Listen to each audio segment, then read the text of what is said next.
único sacramento que ha subido en los últimos años es el de la confirmación. ¿Pero por qué ha subido?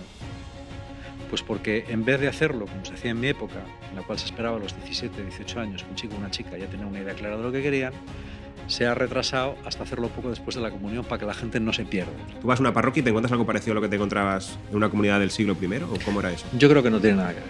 Digamos que ser cristiano era algo de calidad. Y precisamente porque era de calidad, era testimonial y era atractivo.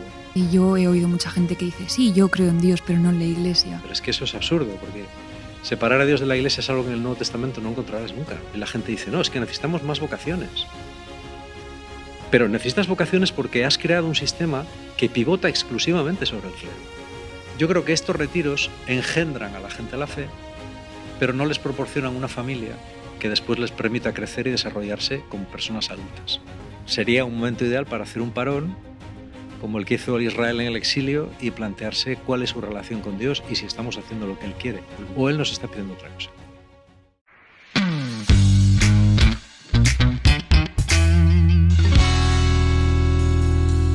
Bueno, pues bienvenidos a todos a Fe y Vida sin filtros, un podcast que empezamos con mucha ilusión y en el que queremos hablar de la iglesia, del cristianismo, de vida cristiana, en resumen, todo lo que tiene que ver con la fe y la vida, y además queremos hacerlo, pues como dice el nombre, sin filtros. Hablando claro, que muchas veces a los cristianos es justo de los que nos critican, ¿no? De que no hablamos muy claro o que no se nos entiende. Y para este primer episodio tenemos con nosotros a Josué Fonseca. Josué es doctor en Historia, especializado además en Historia de las Mentalidades, con lo que además, bueno, sabe un montón de historia de la Iglesia. Y no solo eso, sino que además ha sido profesor de religión pues casi 40 años. Y eso por la parte académica solo, porque si miramos la parte, digamos, más personal, él ha sido es fundador de la comunidad Fe y Vida y lleva más de 40 años también pues, acompañando a gente en su crecer como cristianos, liderando la comunidad y enfrentándose a un montón de situaciones y problemas que le han dado un conocimiento muy interesante que espero que nos compartas. Josué, bienvenido al podcast. Muchas gracias. Aquí estoy. Y tenemos también con nosotros hoy a Claudia. Claudia, bueno, es profe de religión, ¿verdad? Sí. Y cuéntanos un poco, que creo que sería interesante, cómo has llegado tú hasta aquí, por qué estás en este podcast cristiano. Bueno, yo llegué a la comunidad porque Josué fue mi profesor de religión en el instituto y bueno, yo que vengo de un contexto para nada cristiano fue un encuentro bastante interesante con la religión, las clases con Josué. Y bueno, Josué me invitó a el grupo que tenían de jóvenes en la comunidad, hice la confirmación y bueno, pues la verdad es que me gustó bastante la comunidad y desde entonces. Muy bien. Y bueno, yo soy Alejandro Po, soy misionero laico, trabajo también a tiempo completo para la comunidad Fe y Vida. Y bueno, quería que empezáramos este podcast a saco, si os parece bien a los dos. Y hoy se nos propone la noble tarea de hacer un examen de la Iglesia Católica en España. Y antes de entrar en el tema, quería haceros unas preguntas de seguridad. Sabéis que a veces cuando vamos a abrir la cuenta de Google o otros servicios, ¿no? Nos hacen preguntas de seguridad. Claudia, ¿tú eres católica? Sí, lo soy.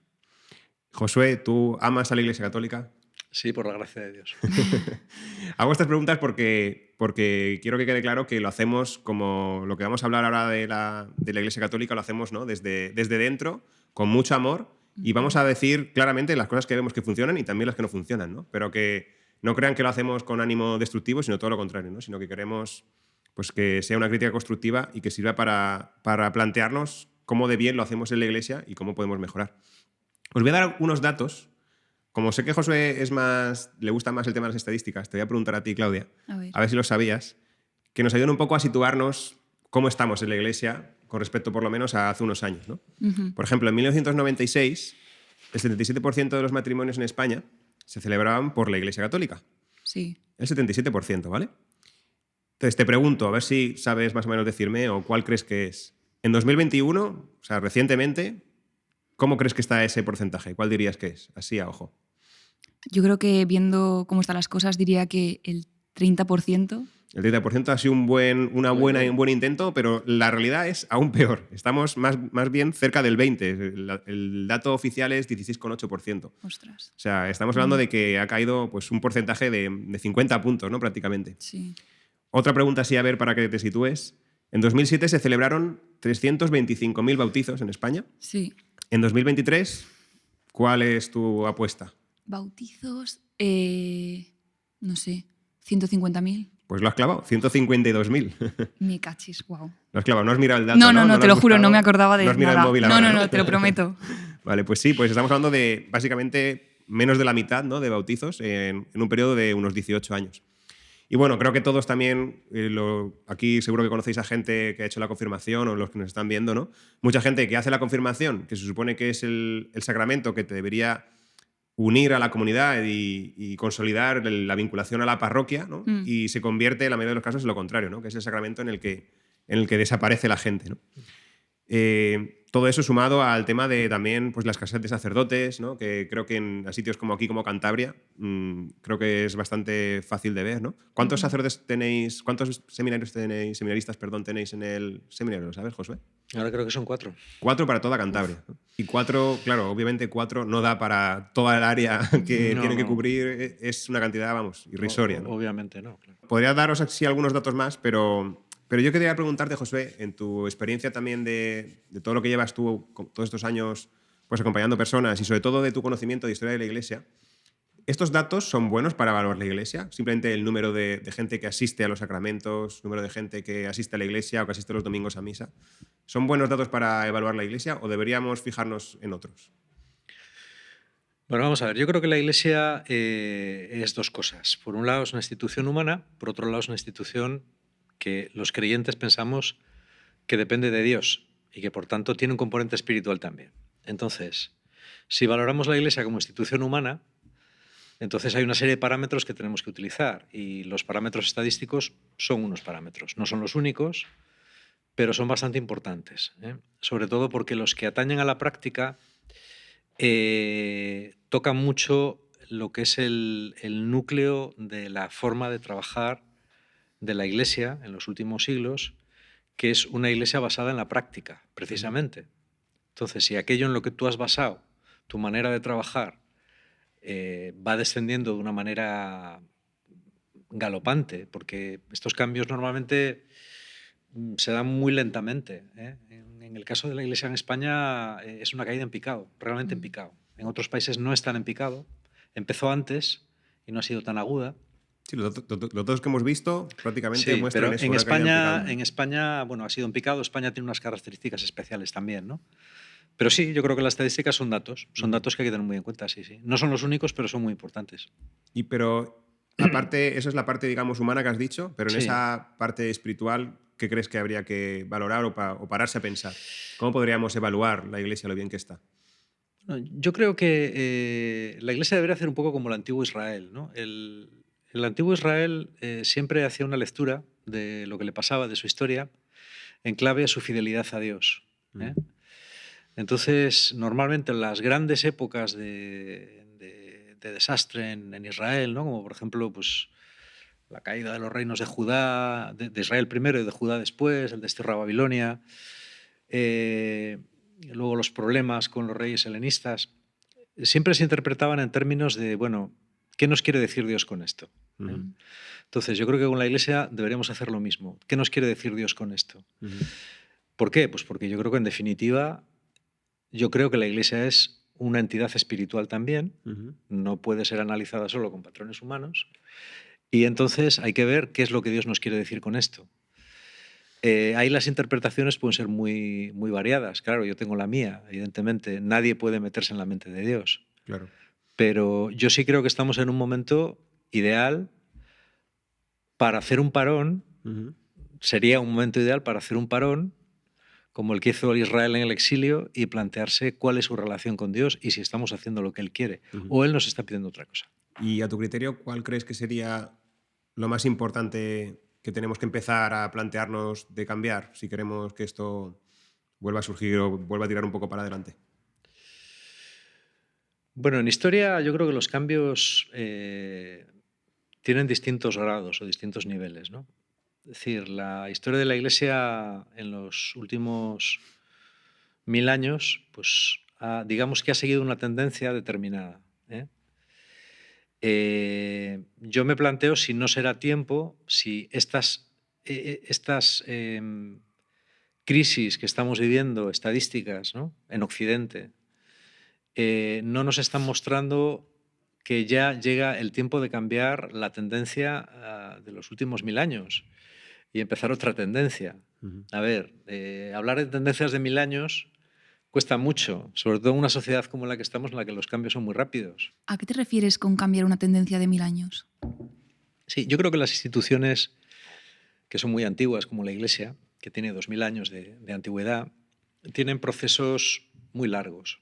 No puedes compararlos a lo mejor con otras instituciones pues que nacen, se desarrollan y mueren en poco tiempo.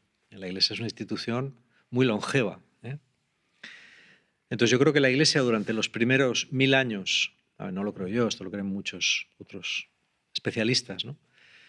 Llevó una dinámica determinada y en los últimos 1000 años, es decir, prácticamente desde el siglo XI hasta ahora, lleva otro tipo de dinámica.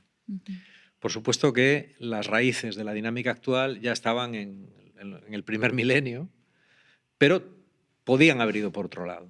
Podemos dividir más o menos la historia de la Iglesia como en dos mitades, ¿no? Según esto dices. Sí, más o menos podremos decirlo así. ¿Y por qué se caracteriza entonces cada una? Bueno, yo creo que el primer milenio la Iglesia era más diversa. ¿Vale? Hay que tener en cuenta que en la Iglesia había muchísimos ritos. Cuando hablamos de ritos son, por ejemplo, formas de hacer la misa. O sea, la misa siempre tiene unas partes que son las mismas, esas no se van a cambiar. Pero sí que había ritos diferentes, bastante diferentes. Los ritos siguen existiendo. Hoy en día incluso me parece que hay todavía 18, 19, pero prácticamente los que quedan, aparte del rito latino, que es el común, el que se usa, son prácticamente marginales. O sea, los usan grupos muy pequeños o grupos étnicos o grupos así, ¿no? Eso en primer lugar. En segundo lugar, yo creo que la Iglesia del primer milenio era una Iglesia quizá más comunitaria, quizá menos clerical, en la que quizá la diferencia entre clero y pueblo no era tan marcada como lo es ahora. Y las circunstancias en general yo creo que eran más diversas. Yo subrayaría sobre todo este adjetivo de diversidad, porque creo que la diversidad, en el caso de la Iglesia, es una cosa buena. Así como la uniformidad, que también tiene sus ventajas, yo creo que ahora mismo es algo que quizá deberíamos ir superando poco a poco. Pasar de ser una Iglesia tan uniforme a ser una Iglesia más diversa. Porque el catolicismo también se ha hecho mundial. Entonces no es lo mismo la mentalidad de la India que la mentalidad de Europa. Ni es lo mismo la mentalidad de Europa que la mentalidad de América del Sur. Ni la de América del Sur con la de África. Y ambos son lugares en los que la Iglesia está presente. José, cuando has dicho que el cristianismo de antes era más comunitario, ¿a qué te referías exactamente con ello? Bueno, yo creo que el cristianismo, y esto es una cosa que es muy importante entender, nació como una religión comunitaria. Es decir, desde la oración del Padre Nuestro, que es la oración, digamos, fundacional del cristianismo, es una oración que se reza en plural, no se reza individualmente. El cristianismo nació en pequeñas comunidades, esto es una cosa que es importante que la gente conozca, que enseguida fueron haciéndose muy diversas. Por ejemplo, en el siglo I, es decir, en el tiempo en el que se escribe el Nuevo Testamento, tenemos por lo menos 5 tipos de comunidades distintas. Tenemos las comunidades judio-cristianas de Jerusalén y algunas comunidades por la zona de Judea, Galilea, Siria, que eran de este tipo, que eran comunidades judeocristianas, es decir, sus miembros venían del judaísmo, ¿no? Venían del judaísmo y seguían practicando la religión judía, seguían circuncidando a los niños, seguían celebrando las fiestas judías y ellos mismos se consideraban judíos. Intentaron, digamos, juntar lo que ellos sabían por su tradición judía, sí, ¿no? bueno, ellos con las nuevas noticias simplemente de ellos Jesús. añadieron de que el Mesías había venido, el Mesías era Jesús y el Mesías había traído una forma nueva de reinterpretar el judaísmo. Vale. Pero no se planteaban en absoluto que estaban creando una religión nueva, ¿no? Vale. Pero tenemos también comunidades, además. Hay que tener en cuenta que en una misma ciudad, como por ejemplo Antioquía, podíamos tener comunidades de los dos tipos. O sea, judías y que no venían del judaísmo. Eso es. Y podíamos tener también comunidades, por ejemplo, pues del tipo de Antioquía, que eran comunidades de judíos, pero en las que se estaba incorporando ya gente griega, y esa gente griega ya no practicaba las leyes judías. Vale. Ya no circuncidaban a los niños, no tenían en cuenta las leyes del kosher, del kashrut, de todas las leyes judías que tienen que ver con la pureza, con la alimentación, vivían de otra manera. Claro, ¿no se entendían esas comunidades o sí se entendían? ¿Cómo que sí se entendían? Se entendían entre ellas, me refiero. Se entendían, sí, más o menos, incluso, o sea, podían llevarse muy bien y se reconocían como parte de la misma iglesia. Esto es importante. No decían, es que eso son otra cosa. No, se reconocían parte de la misma iglesia y hacían concilios. El concilio de Jerusalén es un concilio de cristianos de tendencias distintas que se reúnen precisamente para ponerse de acuerdo. Yeah. Y estamos hablando de un concilio que tuvo lugar en el año 50 aproximadamente. Entonces, en una época muy temprana. Esta diversidad se va aumentando. Las comunidades de Juan, las comunidades del discípulo amado, mejor dicho, son comunidades que también están más o menos en la zona de Asia Menor, de lo que sería hoy la costa de Turquía, y son comunidades distintas de las comunidades de Pablo, distintas de la comunidad de Antioquía y distintas de las comunidades de Jerusalén. Entonces, ¿en qué se diferencian? Bueno, pues a lo mejor celebran la Pascua de una manera distinta, celebran la Eucaristía de una forma distinta, dan más importancia a ciertos ritos como el lavatorio de pies. Y todas estas comunidades, bueno, pues se consideran una misma iglesia, pero son diferentes. Yeah. Y tienen rituales diferentes. Y sin embargo eran tan iglesia como ahora. Es decir, la iglesia de Pablo no es menos iglesia que la iglesia de hoy. Y eran, o sea, para que tú que escales un poquito más de eso de historia, cuando, claro, hoy escuchamos tema comunidad, a lo mejor mucha gente que hemos vivido pues la parroquia, por ejemplo, ¿no? ¿Era el parecido a una parroquia? ¿Tú vas a una parroquia y te encuentras algo parecido a lo que te encontrabas en una comunidad del siglo I? ¿O cómo era eso? Yo creo que no tiene nada que ver. O sea, yo creo que una comunidad, cuando estamos hablando de una comunidad, se habla mucho, por ejemplo, de por qué el cristianismo tuvo tanto éxito. Hoy, por ejemplo, se habla mucho de los métodos de evangelización y de la evangelización. Bueno, el cristianismo primitivo no tenía métodos de evangelización. De hecho, apenas evangelizaba. No. ¿Por qué? Bueno, pues el evangelio era un poco de boca a boca. No se hacían campañas, ni se hacían... Primero porque en muchos sitios no se podía. Estaba perseguido, ¿no? Bueno, no siempre estaba perseguido, pero en algunos sitios sí. En todo caso, el cristianismo se extendió y hoy en día los estudios que tenemos, ¿no? Yo siempre cito a Ronnie Stark, sobre todo, que es un sociólogo americano, que ha hecho una interpretación sociológica de la expansión del cristianismo que, bueno, es bastante convincente. Él dice que el cristianismo se expandió sobre todo porque el modelo comunitario era un modelo de asistencia mutua. Y en tiempos de hambruna y en tiempos de epidemia, que eran plagas que azotaban el Mediterráneo periódicamente, los cristianos se ayudaban entre sí. Entonces la tasa de supervivencia de los cristianos era más alta que la de los paganos, precisamente por esta ayuda que se mostraban unos a otros, ¿no? Entonces, claro, el pertenecer a un grupo de ayuda sí era una cosa atractiva. Es decir, ver a un grupo que realmente se ayudaba y que se amaba y que tenía una cohesión interna que superaba las clases sociales, porque podían pertenecer esclavos, pero también pertenecían libres. En las cartas de Pablo vemos gente que pertenecían a la familia del emperador. La familia del emperador eran esclavos de alto standing, que administraban los bienes del emperador. Bueno, tenemos gente de este tipo, pero tenemos también gente de la clase baja. Es decir, eran comunidades inclusivas. Esto en el Imperio Romano era una cosa muy rara, porque el Imperio Romano no era inclusivo, era clasista. Entonces, yo creo que formaban un tipo humano que resultaba muy atractivo para la gente. Y por eso la gente se unía espontáneamente a ellos. Me gustaría aprovechar a preguntar a Claudia. No sé si tú últimamente, entiendo que tendrás una parroquia cerca de casa, ¿no? Y cuando tú vas a una parroquia, o sea, ¿qué es lo que sientes, ¿no? Entras a una parroquia y ¿qué es lo que te encuentras normalmente? Yo lo que siento cuando entro a pues, la parroquia de mi barrio es sobre todo que yo creo que la gente que hay tiene muy buenas intenciones, pero falta como un poquito de liderazgo, falta iniciativa de, no sé, alguien que les diga... ¿Hacia dónde ir, a lo mejor? Sí, hacia dónde ir y cuál es el objetivo concreto, porque a mí lo que me da la sensación es, y perdón por las expresiones, que me parece que van como un poco como pollos sin cabeza, de todos quieren pues, que venga más gente a nuestra parroquia. Vale, y una vez que venga más gente, ¿qué vas a hacer para que esa gente esté contenta, se convierta o...? No sé, eso es lo que me parece que falla cuando yo entro a una parroquia. Y tú, escuchando ahora lo que decía Josué, de que eran gente que se conocía mucho, que se ayudaba, ¿eso sí que sientes que a lo mejor, por ejemplo, en la parroquia a la que te vas tú, se cumple? Pues es que yo lo que destaco sobre todo de lo que ha dicho Josué es que me parece como que el estilo de vida de los cristianos de esa época destacaba muchísimo.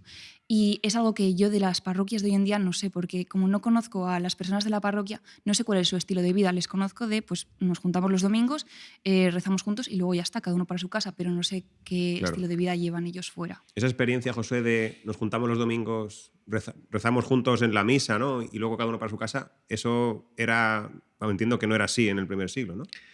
A ver, la Iglesia de los primeros siglos tenía una institución que es el catecumenado. Ujú. El catecumenado también variaba mucho de unos sitios a otros, pero era una institución muy fuerte y una institución por la cual las personas pasaban por un periodo de discernimiento, de formación y de discipulado antes de recibir el bautismo. Ujú. ¿eh? No es que no se bautizasen niños, que también se bautizaban, pero normalmente la gente pasaba por un periodo antes de bautizarse. Entonces, este periodo era exigente. Tan exigente era que mucha gente dilataba bautizarse hasta justo antes de morir. Pasa que, claro, eso es difícil de calcular y algunos se pasaban de frenada y se morían antes. Era como que ellos no se sentían dignos hasta ese momento de decir, bueno, todavía puedo hacer un poco más por... Bueno, yo creo que era más por evitar cuestiones como la práctica penitencial, que era durísima. Es decir, tener en cuenta que, a ver, en aquella época la gente no se confesaba, como hoy en día. Es decir, el sacramento de la reconciliación se administraba de otra manera. Teóricamente, el sacramento de la reconciliación era el bautismo. El bautismo perdona todos los pecados cometidos hasta que te bautizas, los borra completamente. Pero ¿qué pasaba con los que pecaban? A ver, cuando hablamos de pecado nos referimos a pecado mortal. En aquella época los pecados mortales básicamente eran 3, que eran el adulterio, el homicidio y la idolatría. Vale. Estos 3 pecados se consideraban gravísimos y había diferencia de opiniones. Por ejemplo, había gente que decía que si tú cometías uno de estos pecados después del bautismo, se acabó. No había forma de... Ya no había forma de que se te volver, perdonase. digamos. Exactamente. Ya habías tenido tu oportunidad, habías fallado, estabas fuera. Habías como desperdiciado Exactamente, las perlas de los cerdos, ¿no? Digamos. Claro.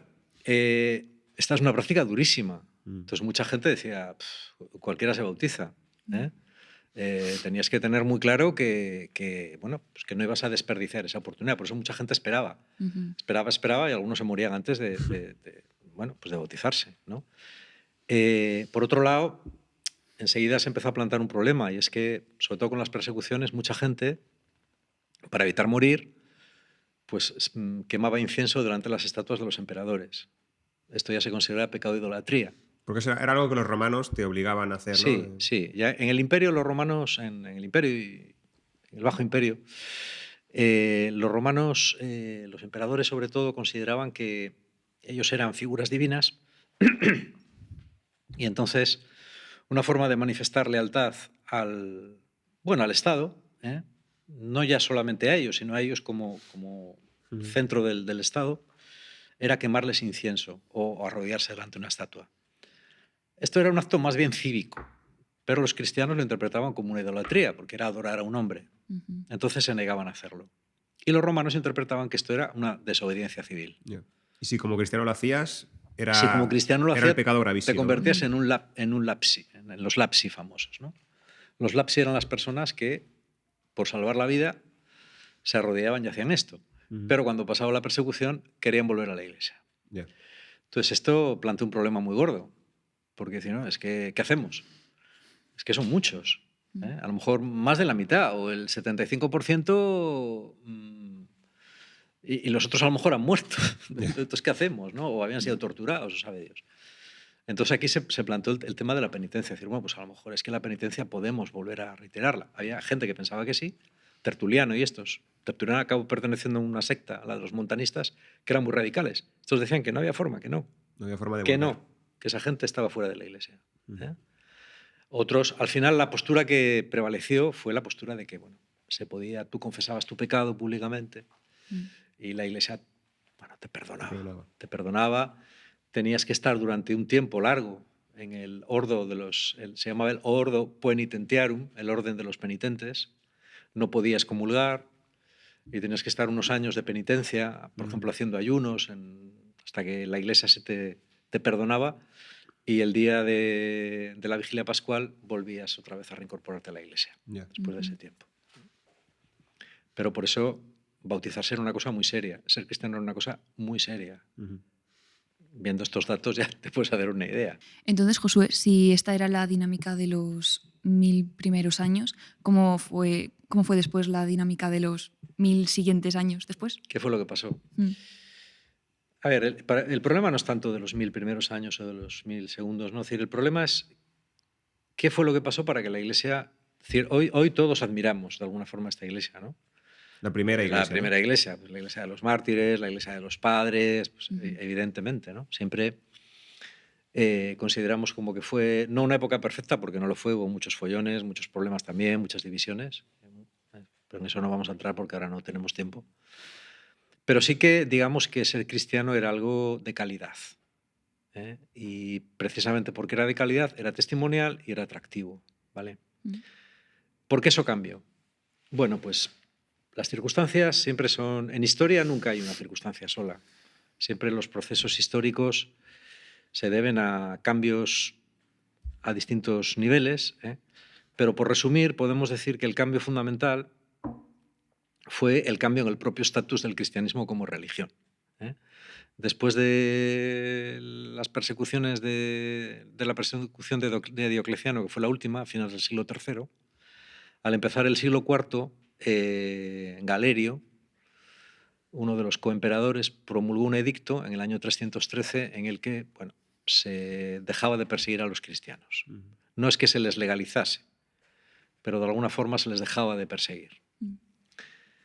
Esto hizo que el número de cristianos todavía aumentara más y en el año 380 el emperador Teodosio no solamente legalizó el cristianismo, sino que impuso el cristianismo como religión oficial del imperio. Es que es muy curioso que en cierto punto de la historia tú tenías riesgo de morir si eras cristiano y luego después tenías riesgo de morir si no eras cristiano. ¿eh? Sí. Tela. Hay distintas opiniones sobre lo liberales que fueron los cristianos con los paganos que quedaron, ¿no? Yo creo que hubo casos en los que fueron tolerantes y casos en los que no, ¿no? El caso famoso de Hipatia, la filósofa que hizo Amenábar, una película sobre ella y tal, ¿no? Bueno, pues es un caso de intolerancia muy grande. Hubo obispos que fueron pues, muy intolerantes y muy poco justos a ese nivel. Y bueno, pues los hubo que sí lo fueron, que sí que fueron tolerantes y magnánimos con los que seguían siendo paganos, ¿no? El paganismo siguió existiendo, pero claro, en una época en la que la religión... Hoy en día la religión y la vida pública están separadas completamente, ¿eh?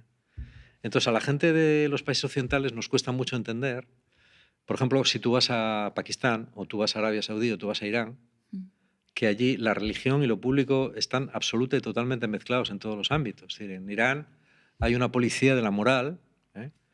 En la que si ven a una hermosa muchacha con el pelo suelto, como lo lleva ahora Claudia, pues automáticamente te meterán en un coche y te dirán, te van a una comisaría y te dirán, ¿tú qué haces, imbécil? ¿Sabes cómo vas así? En el mundo medieval, la fe y el Estado son la misma cosa. Vale. Entonces, en el momento en el que el emperador tiene una religión, el hecho de que tú digas, no, yo voy a tener otra, me da igual lo que el emperador diga, es una cosa como mínimo te la juegas. Peligrosa. Entonces, ¿qué pasó? Pues que la Iglesia cristiana empezó a crecer y como venía tanta gente, pues se empezó, como digo yo, a bautizar a diestro y siniestro, ¿eh? Como consecuencia de esto, el catecumenado fue reduciéndose. Primero se redujo a 6 meses. Catecumenado, que era ese proceso, ¿no? Sí, de que tú quieres ser cristiano sí. Y para acceder al bautismo. Sí, no en todos los sitios igual, porque ya digo que la diversidad era mucha, pero fue reduciéndose primero a 6 meses. Luego ya en algunos sitios se redujo a solamente la cuaresma. Yeah. Luego ya a una semana antes de la cuaresma. Y luego ya a partir del siglo VI así desaparece por completo. Y estamos hablando de que empezó siendo años, ¿verdad? Sí. Empezó siendo años y se redujo a prácticamente nada. Y hacia el siglo V, VI, sobre todo cuando los pueblos bárbaros empiezan a convertirse en masa, bueno,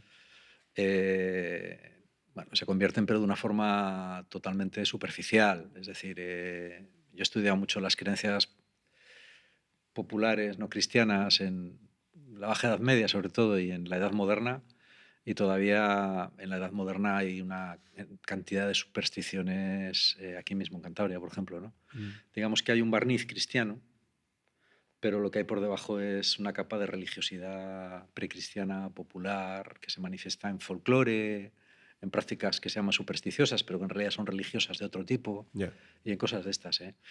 Y eso hasta el siglo XVIII, XIX, prácticamente. Yo te iba a preguntar, Josué, respecto al tema de que bueno, las primeras comunidades incorporaron el tema de la penitencia y el bueno, confesar sus pecados delante de todo el mundo. Eso, en el segundo milenio de la Iglesia, ¿dónde queda la confesión y todo eso? Bueno, la confesión, no todas las iglesias, por lo que sabemos. Hay mucho que no sabemos. Es decir, uno puede tener la impresión de que hay muchos escritos y se sabe mucho. En realidad hay muchísimas cosas que no sabemos, tanto de la antigüedad como de la Edad Media.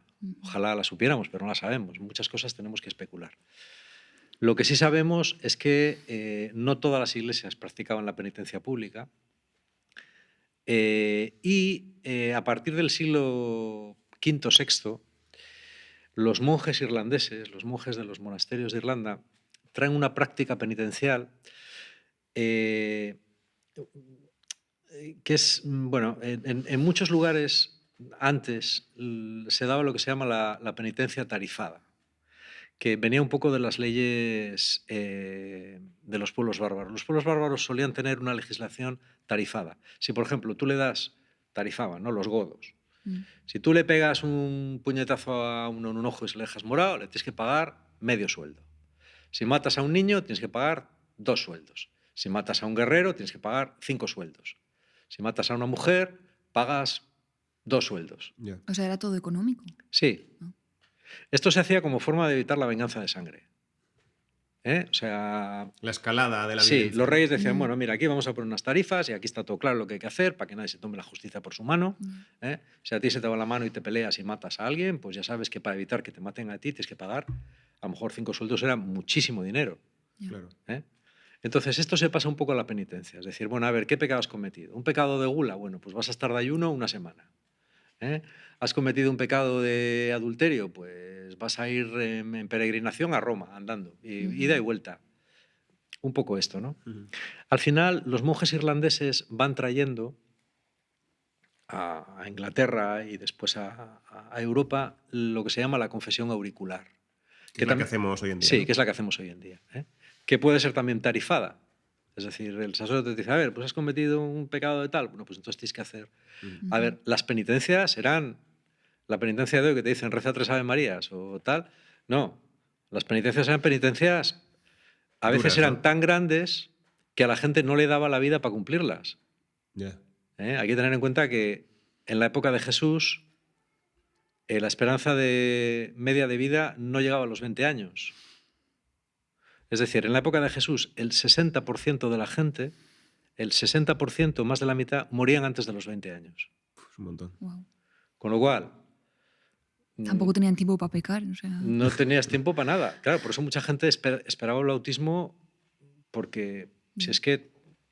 O sea, la mortalidad era... hoy en día no nos podemos hacer ni idea. Es decir, tenemos la idea de que Roma, pues por ejemplo, los baños, la higiene... Roma era una ciudad... Comparado con lo que conocemos absolutamente hoy... repugnante y repulsiva, y todas las ciudades del Mediterráneo eran iguales. De las ciudades medievales, mejor no hablar.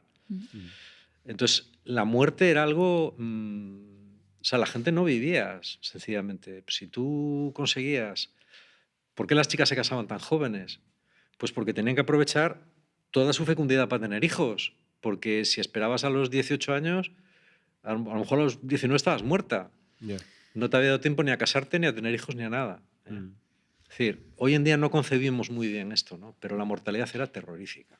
O sea, además, completamente inesperada, ¿no? O sea, tú imagínate una situación en la que no hay antibióticos. Claro, coges una Cualquier gripe, te puede pequeña matar. infección te manda para el otro barrio. Encima, la alimentación era muy mala, Yeah. muy poco variada, escasa. Bueno, es un mundo muy distinto al que nosotros conocemos hoy. Y Josué, has dicho que prácticamente el catecumenado desapareció, ¿no? Ese proceso en que tú te preparabas para ser bautizado, admitido a la comunidad. ¿Qué es lo más grave que se perdió con la pérdida del catecumenado? El concepto de conversión. No de conversión. Sí. ¿A qué te refieres? Yo creo que uno de los problemas fundamentales de la Iglesia hoy en día es que ha perdido el concepto de conversión.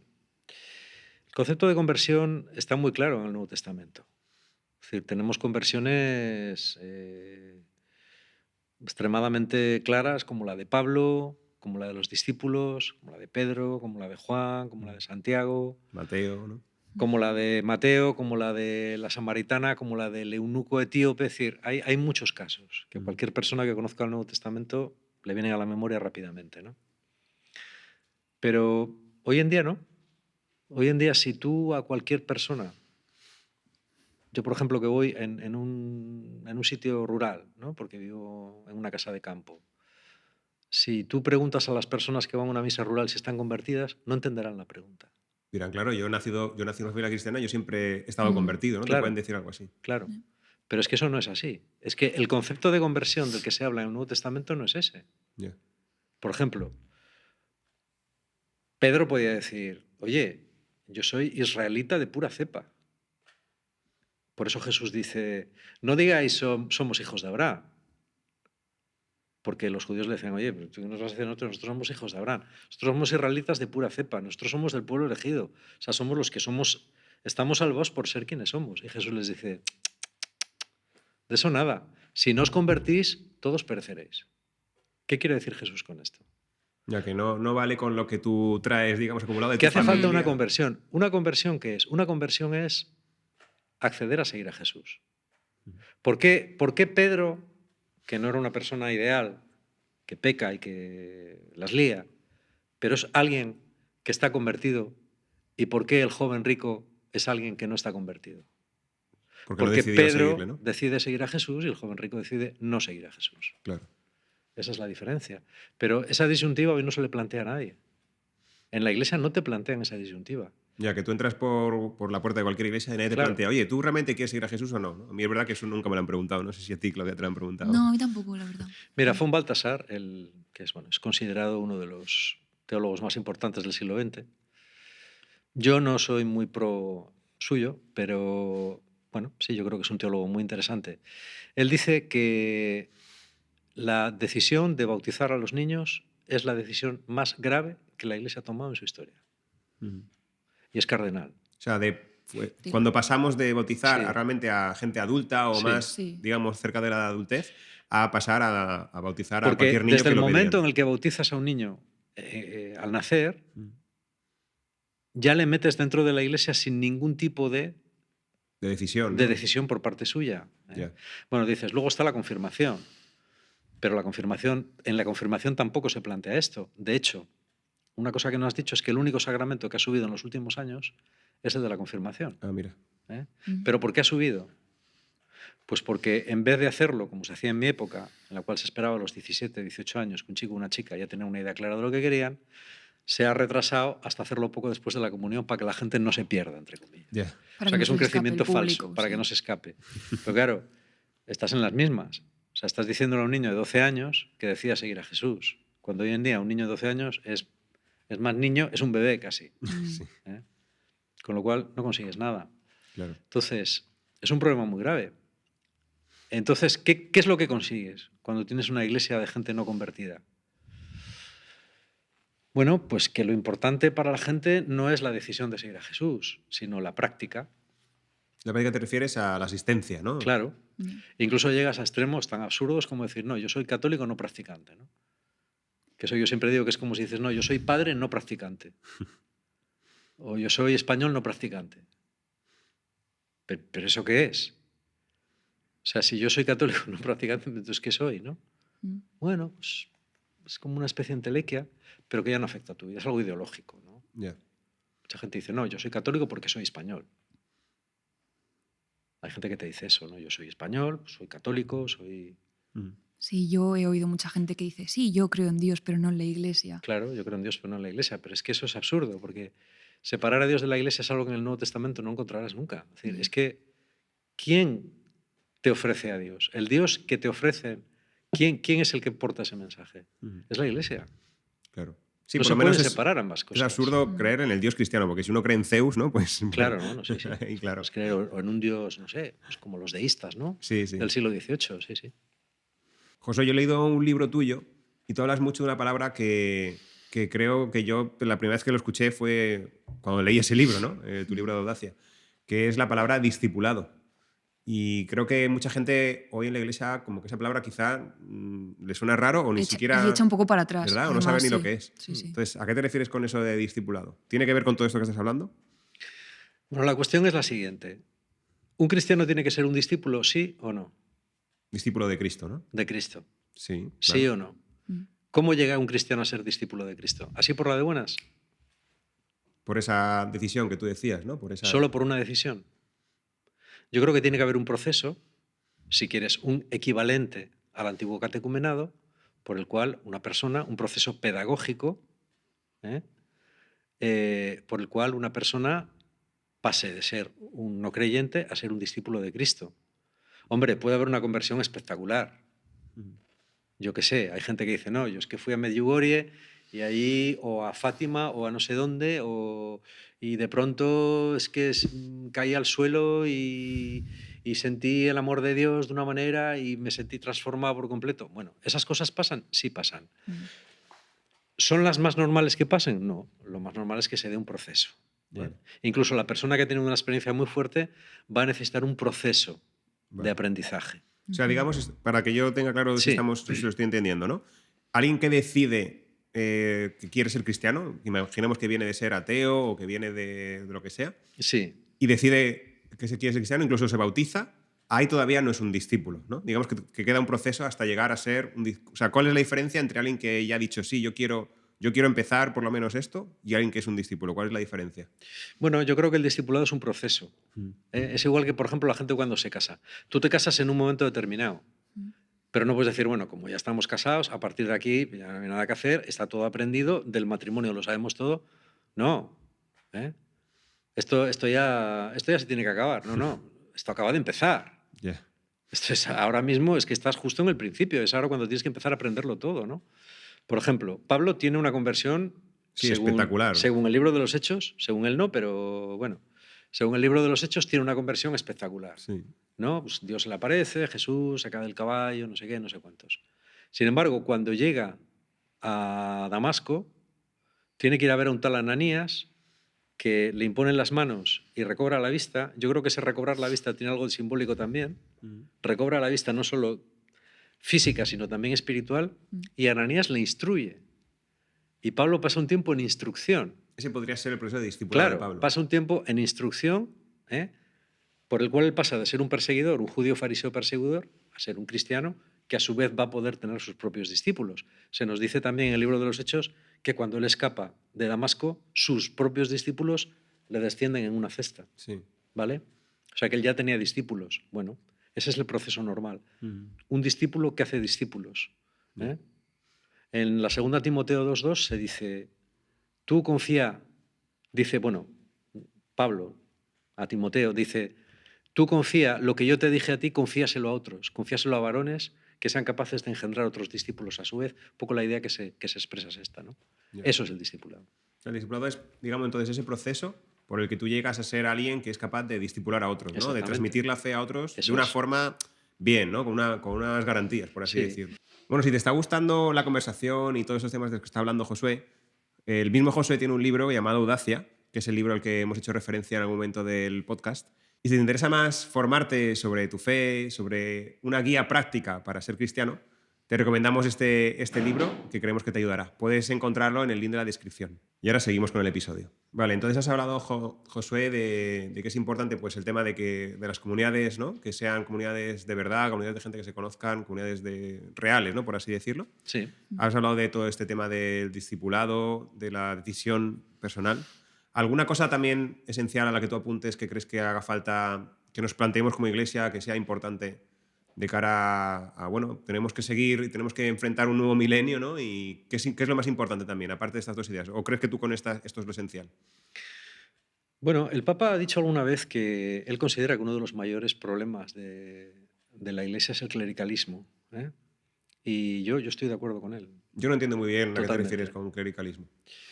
Clericalismo es hacer una división que yo creo que en el Nuevo Testamento no se encuentra, que es dividir a la Iglesia en dos grupos que son completamente distintos y en el cual uno, digamos que se encarga de todas las cuestiones espirituales de forma activa y el otro es aquel que recibe lo que el primer grupo hace de forma pasiva, ¿no? Yo creo que esta división en el Nuevo Testamento no se encuentra. En el Nuevo Testamento se encuentran funciones, se encuentra primero una comunidad cuyo centro es el Señor Jesús. Alrededor de la comunidad hay un pueblo en el cual son todos iguales.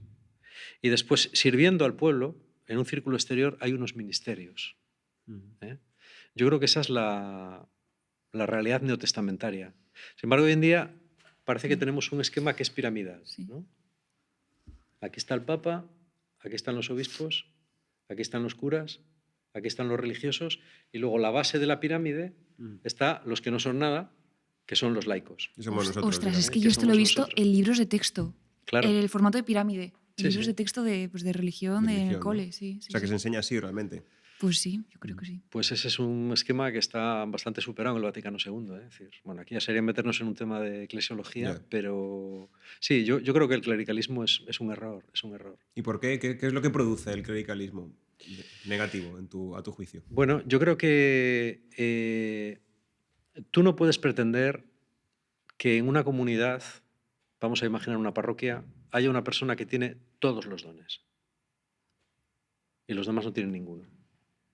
Es decir, esa persona tiene el don de enseñar, tiene el don de predicar, tiene el don de orar, tiene el don de celebrar los sacramentos, tiene el don de acompañar, tiene el don de corregir. ¿Y los demás? No tienen ningún don. ¿Por qué una persona tiene que hacerlo todo y los demás no? ¿Por qué? Eso no tiene mucho sentido. ¿Tiene que haber una cabeza en la comunidad? Sí. Pero yo creo que en la comunidad tiene que haber otros dones de los cuales se nos habla profusamente. En el Nuevo Testamento se habla de gente que enseña, se habla de profetas, se habla de maestros, se habla de doctores, se habla de una serie de dones, ¿no? Que aparecen en distintas listas. Tendremos que ponernos de acuerdo en qué significa todo eso. Pero hay dones en la comunidad. Y yo creo que no solamente una persona tiene que tener estos dones. Por otro lado, hoy en día la Iglesia ha caído en lo que yo creo que es un problema, y es que no son las comunidades las que proponen a los candidatos. Por ejemplo, en la primitiva Iglesia, el obispo era elegido por todos. Ya. Incluso hay concilios, hablo un poquitín ahora de memoria, pero yo creo que hay sínodos y concilios en los que se explicita claramente que el obispo tiene que ser elegido por todos. Tiene que ser elegido por la comunidad, pero no solo. Luego tiene que haber otros obispos que representan a la Iglesia Universal que le imponen las manos para que expresen la comunión con la Iglesia Universal y con el obispo de Roma. Pero la Iglesia local tiene que estar de acuerdo. Ya. Incluso el candidato sale de la Iglesia local. Pero sin embargo ahora los candidatos no salen de las comunidades. Los candidatos salen de su casa. Un chico que esté dispuesto a no casarse y que esté dispuesto a asumir las funciones de párroco, se dice, bueno, la Iglesia discierne. La Iglesia discierne, pero la Iglesia tiene una gran necesidad porque necesita mantener un esquema que, para ser mantenido, este esquema parroquial, necesita clero.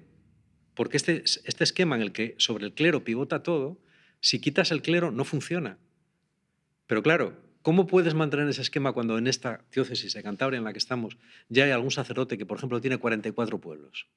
O sea, estás hablando de que todas esas dones que decías antes, ¿no? Los concentran los curas en Claro, concreto. totalmente. Y además no solo lo concentran, sino que, pues, ¿qué pasa, no? Como en Cantabria, que hay sacerdotes que tienen Están saturados. 44 Claro, pueblos. porque son muy pocos. Porque son muy pocos. Y la gente dice, no, es que necesitamos más vocaciones. Pero necesitas vocaciones porque has creado un sistema que pivota exclusivamente sobre el clero. Y eso se podría cambiar. Es un círculo vicioso. Ya. Porque como tú necesitas muchas vocaciones, tiendes a bajar el nivel. Ya.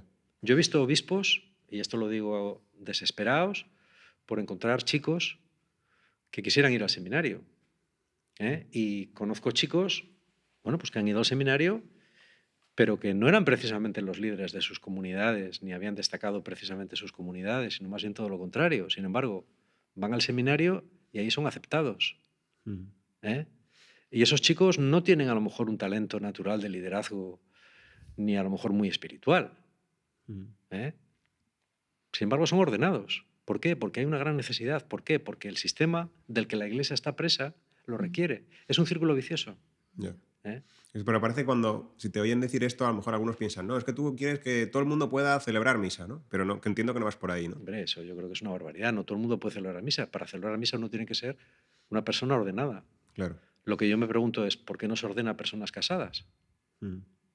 ¿Cuál es el inconveniente para ordenar personas casadas? No hay ninguno.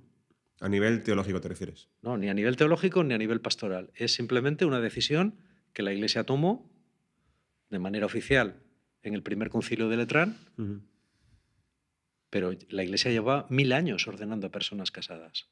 1000 años son muchos años. Yeah.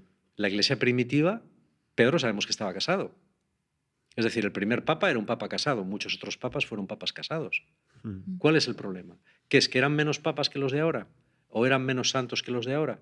¿O los obispos de entonces, por estar casados, eran menos obispos que los de ahora? ¿Cuál es el problema en ordenar a personas casadas ahora? Yeah. Yo no veo cuál es. Yo no lo veo. Yo conozco gente, no yo, personalmente yo creo que yo no tengo ese don o ese carisma, pero yo en mi propia comunidad conozco personas a las que yo no tendría ningún reparo en ordenar, porque creo que son padres de familia ejemplares y que serían también sacerdotes ejemplares. Yeah. Como pasa en la Iglesia católica de rito oriental.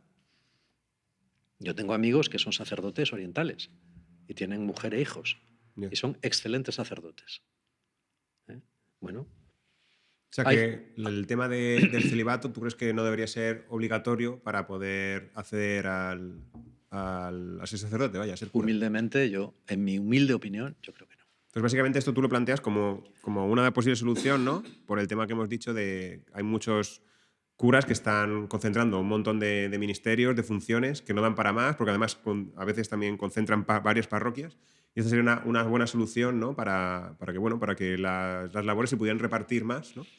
Pudiéramos tener sacerdotes suficientes para poder celebrar los sacramentos, ¿no? Y sin embargo no morir ahogados por nuestra propia estructura, ¿no? ¿Te refieres un poco a eso?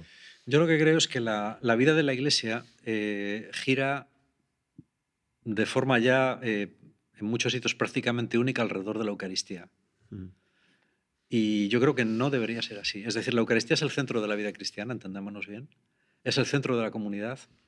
Pero yo creo que primero habría que hacer hincapié en la comunidad. No tiene sentido tener a un cura diciendo 20 misas a la semana. Eso no tiene ningún sentido. A 3 personas aquí, a 2 personas más allá y a 2 personas más allá. Es mejor ir creando una comunidad y a lo mejor decir una sola misa. No hace falta en una ciudad ofrecer 30 misas. A lo mejor el esfuerzo de los líderes tiene que centrarse en crear comunidad, en crear una comunidad de discípulos, en crear discípulos.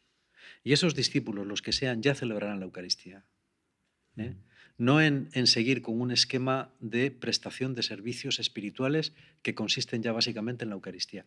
A mí me decía una vez un sacerdote, mira, de aquí, de Cantabria, yo llego a una iglesia, abro la puerta, enciendo las luces, toco la campana, llegan 4 personas, digo misa, se van, cierro la iglesia, apago las luces, cierro la iglesia, cojo el coche, voy a otro pueblo, abro la iglesia, enciendo las luces, toco la campana, vienen otras 5 personas.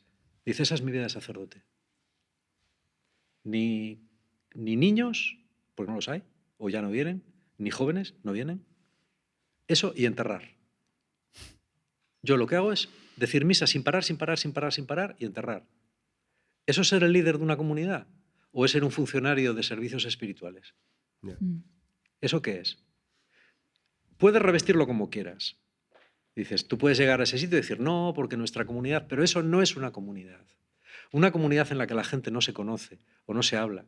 Un sitio en el que un pobre y un rico, tú en cualquier iglesia de Madrid, vamos a imaginar, tú entras en una iglesia del barrio de Salamanca y en esa iglesia se sientan 2 personas en el banco. Uno es una persona rica y otro es el pobre que pide la entrada.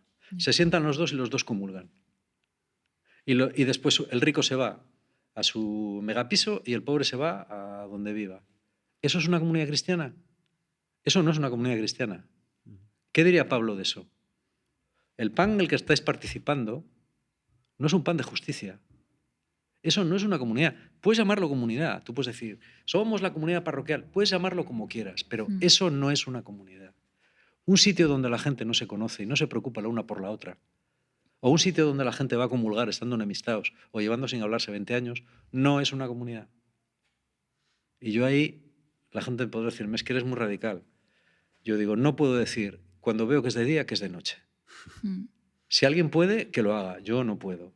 Y si estoy equivocado, yo siempre digo, por favor, que venga alguien y que me convenza. Yo estoy dispuesto a abandonar mis creencias si alguien me convence de lo contrario. Pero llevo 40 años estudiando y 40 años viviendo la vida eclesial. Yo en la parroquia he hecho de todo, de todo. Yo creo que todas las funciones que un laico puede hacer en una parroquia yo las he hecho. Y yo pienso esto.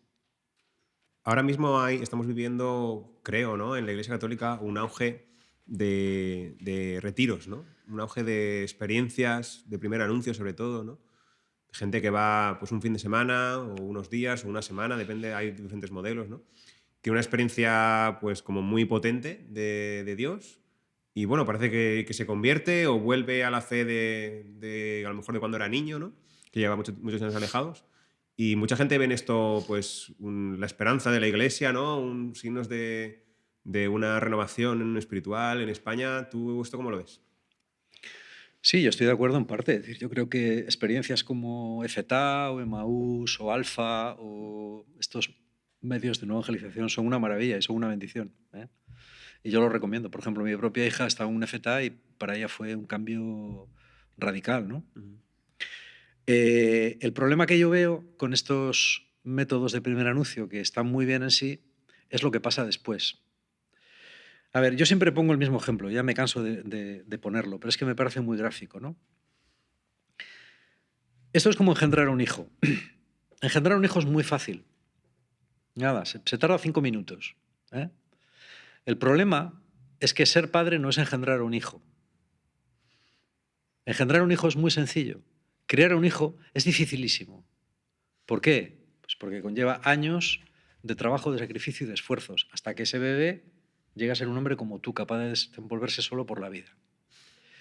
Yo creo que estos retiros engendran a la gente a la fe, pero no les proporcionan una familia que después les permita crecer y desarrollarse como personas adultas. Que sería esa comunidad de la que se está hablando. Exactamente. Yo por eso creo en las comunidades. Por ejemplo, si tú vas a Francia o a Italia, encontrarás cantidad de grandes comunidades, por lo menos hay 5, 6, 7 grandes comunidades de más de 1000 personas en las cuales se vive esta realidad. Se vive esta realidad, algunos lo viven en núcleos residenciales, otros lo viven en parroquias, otros lo viven, pero viven esta vida comunitaria. Y en esta vida comunitaria ayudan a la gente a que crezca en la fe. Yo lo sé porque lo viví yo lo viví aquí en España en una comunidad. Es decir, yo fui engendrado en la fe, pero también fui cuidado y eso me ha permitido crecer. A lo mejor no mucho, pero bueno, hasta donde daba. ¿Eh? ¿Y en España crees que no tenemos esa realidad? No. Desgraciadamente, comparados, por ejemplo, con Francia, con Italia, incluso con el Reino Unido, estamos muy mal, muy mal. O sea, siguiendo tu analogía, podríamos decir incluso que hace unos años no sabíamos cómo engendrar hijos, ¿no? Sí. Nos hemos puesto las pilas en saber cómo engendrarlos, nos hemos puesto a engendrar, pero no hemos pensado que esos hijos cuando nacen necesitan una familia, ¿no? Estamos ahora un poco en ese punto, ¿no? Necesitan un hogar. Tú cuando te decides a tener un hijo, bueno, tienes que tener una casa, ¿no? Bueno, yo es que voy a ser padre dentro de un mes. ¿Pero tienes ya un piso? Tenemos un piso, Ah, bueno, sí, menos sí. mal. Porque mira que si vives, yo qué sé, en los portales de la ciudad de las artes y de las ciencias, vives por ahí, y resulta que te quedas embarazada, pues... No, de hecho, este ejemplo que has puesto para mí ha sido muy gráfico ahora que lo he escuchado porque estamos esperando y es verdad que la preparación de cara a tener un bebé, ¿no? Pues es muy grande. Claro, eso es. Porque yo creo que, o sea, en un retiro tú puedes tener una conversión y puedes vivir cosas que tú sabes que es real, lo has vivido en tu vida, pero una conversión se puede perder, ¿no? Si no va de la mano de un discipulado, claro, al final sí, se queda en algo lejano. No sé. Mira, yo lo veo por mí. Yo tuve a mí me predicaron la fe, bueno, a mí me la predicaron en la calle, ¿no? Para que luego digan. Y me invitaron a unas reuniones y tal. Pero, y sí, yo tuve una experiencia y dije, jo, esto es nuevo, esto es chulísimo, tal, ¿no? Pero yo justo ese año me iba a estudiar a la universidad, me fui a estudiar a Salamanca. Si a mí en Salamanca me dejan solo, bueno, a ver, mi fe se habría quedado en nada. O sea, a lo mejor otra persona más santa, no. Yo me pude mantener porque hubo una comunidad que me arropó, que me escribían cartas, que iban a verme incluso. Alguna vez fueron a verme a Salamanca, ¿no? Y yo sentía que había gente que se preocupaba por mí. Y cuando volvías aquí siempre estaban ahí. Y, ¿no? y siempre que volvía estaban, ¿no? Y bueno, yo me descarriaba un poco a veces, ¿no? Pues yo qué sé, pues Salamanca la vida era muy... En fin, salía mucho y andaba mucho por ahí. Y había muchas tentaciones, pero siempre tenías esa referencia, decir, bueno, a ver, no te pases que tú eres cristiano, ¿eh? Mm. Y la gente te preguntaba, bueno, ¿y qué tal? ¿Qué tal? No puedes decir, no, pues me he emborrachado 3 veces, pues me he enrollado otras 2 con chicas y una tercera, pues me peleé a la salida de una discoteca. No, eso no era... ¿no? Entonces, eso a mí me ayudaba a mantenerme. Ya. Si no, creo que mi conversión se habría perdido, sí. Si te hubieras dejado un poco llevar por, Sí, yo creo que sí. por la vida de estudiantil Pues claro. o por lo que te ofrecía el mundo, ¿no? Sí, así es. Y bueno, para ir cerrando, me gustaría, con todo esto que hemos dicho, tanto Claudia como Josué, que me dijerais pues, una nota de cómo veis la Iglesia ahora mismo en España. Así, lo que no hace falta que lo penséis demasiado, sino lo que salga del corazón, ¿no? ¿Qué nota le darías ahora mismo a la Iglesia en España, del 1 al 10? ¿Tú, Claudia? Yo le pongo un 6 por las intenciones que tiene, porque creo que las intenciones son buenas. Porque hay mucha gente, como tú has dicho, ¿no? En tu parroquia que tiene muy buenas Sí, intenciones. yo creo que las pocas personas convertidas que hay tienen muy buenas intenciones y quieren sacarlo adelante, pero que no saben cómo, vaya. ¿Y tú, Josué? Nos hicieron la misma pregunta en Croacia, en un encuentro que estuvimos en noviembre. Era con respecto a la Iglesia Europea. Vale. Nos dijeron en 2 palabras, define cómo ves la situación de la Iglesia Europea. Yo digo lo mismo que dije entonces, very bad. Muy mal, ¿no? ¿Y tú lo piensas con respecto a la teoría de lo que podría ser o con lo que ha sido históricamente la Iglesia? ¿Lo comparas con esos primeros siglos del cristianismo? No, bueno, la Iglesia yo creo que tiene una historia muy rica y muy buena y con cosas maravillosas, ¿no? Entonces, no, yo hablo más bien de la situación actual. A mí lo que me preocupa mucho, yo siempre lo planteo en criterios empresariales, ¿no? Yo a veces cuando tengo que hablar en foros o así, yo digo, tú imagínate que estas estadísticas que hemos estado... tú imagínate que la Iglesia es una empresa y tú imagínate que eres un auditor, vas a hacer una auditoría. Tú cuando haces una auditoría, ¿qué haces? Pides los libros. Los libros de cuenta de la empresa. Bueno, ahora me imagino que serán los programas. Ya no serán libros, antes eran libros, ¿no? Y un auditor, un contable, un auditor, viendo los libros, enseguida te dice, o los gráficos o los programas que tienes, enseguida te dice cómo está la empresa. Incluso hay empresas que están muy bien, pero te llega el auditor, te hace un análisis y te dice, o sea, como sigáis así, cerráis en 6 meses, porque esto no se puede mantener, ¿no?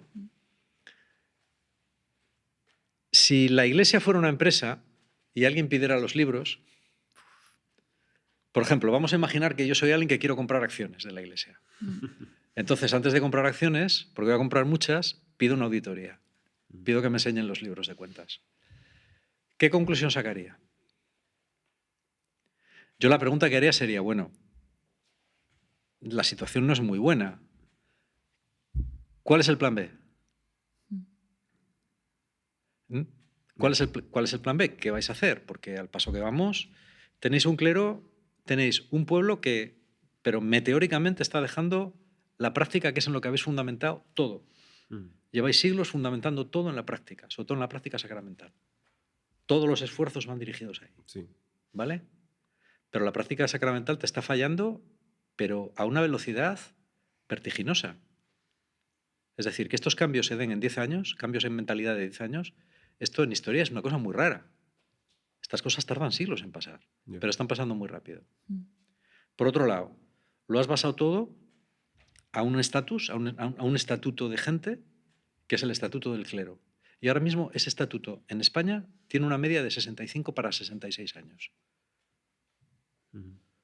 Una media que a partir de esa edad la mortalidad se dispara. Claro. Evidentemente, cuanto más viejo eres, la mortalidad es cada vez mayor, con lo cual cada vez envejece más, con lo cual la mortalidad cada vez es mayor, con lo cual es un círculo vicioso, ¿no? Esa es la realidad. Cualquiera diría, esta realidad es absolutamente preocupante. Yo preguntaría a los responsables, ¿cuál es el plan B? ¿Cómo vamos a atacar esto, no? ¿Qué? O sea, porque debes tener un plan B. No vale que me digas, no hay plan B. Yeah. Porque entonces, ¿qué podemos esperar de aquí a 20 años? Yeah. ¿Y algo que destacarías de la Iglesia en España o en Europa, Josué, que sí que dices, esto, mira, es algo muy positivo o que funciona muy bien? Bueno, yo creo que la gente... O sea, yo creo que en España hay... Yo creo que hay muy buenos obispos. Creo que en general falta visión, pero creo que hay muy buenos obispos. Y lo mismo en Europa. Yo por lo menos conozco gente muy valiosa. Creo que hay también sacerdotes muy buenos, que están muy al loro. Y creo sobre todo que hay un laicado cada vez más consciente y cada vez como con más ganas de ocupar el lugar que le corresponde, ¿eh? Un lugar que le fue, que se le ha ido, del que se le ha ido apartando poco a poco, pero un lugar que le corresponde. Yo creo que esas son buenas noticias. ¿Tú, Sí. Claudia, qué destacarías así o qué crees que es lo mejor o qué es lo que más valoras de sentirte parte de la Iglesia? Yo ahora mismo lo que más valoro quizás sea la acción de ayudar a la gente socialmente, por ejemplo, pues todo el tema de Cáritas, Manos Unidas, que es algo que está muy reconocido por la gente y como que lo ven bien, pero no lo quieren asociar a la Iglesia y no entiendo por qué, si son un montón de personas pues, cristianas que, porque son convertidos o por la razón que sea, pues están ayudando al resto de personas. Yo si tuviera que quedarme con una cosa que valoro de ser católico, de pertenecer a la Iglesia Católica, es la sensación de universalidad, ¿no? De ir a otros países y sentir que crees en lo mismo, que crees en el mismo Señor, la misma fe, ¿no? Y para mí eso, yo que lo he experimentado los últimos años, que he viajado, no mucho, pero un poco por Europa y he conocido gente muy diferente, encontrar a gente con la que también es cristiana y que vive lo mismo que tú en otros sitios, me parece que es algo súper chulo, ¿no? Bueno, pues por resumir, hemos estado hablando de cosas muy interesantes. No nos da tiempo para más en este podcast, pero creo que hemos apuntado cosas que trataremos en próximos capítulos. El tema del discipulado, el tema de la Iglesia en general, ¿no? de la historia, el tema de ese proceso de decisión personal y cómo ahora mismo pues, no está tan presente. Y bueno, ahora la pregunta es para ti que nos estás viendo, ¿no? Si hay algo que te ha resonado en esta conversación, nos encantaría saberlo. Si hay algo que no has entendido, déjanoslo en los comentarios. Puedes preguntar cosas, intentaremos ir respondiendo en los próximos episodios. Y nada, te animamos a seguir reflexionando en estos temas. Si te han interesado, pues te pedimos que le des un like al vídeo, que lo compartas con aquellas personas que también crees que le pueda interesar. Y estate muy atento porque vamos a estar sacando episodios próximamente. Así que, bueno, gracias Josué, gracias Claudia por este ratito de conversación, por habernos compartido cada uno lo que vivís, ¿no? Y nos vemos en el próximo episodio. Venga, hasta la próxima. Adiós. Hasta luego.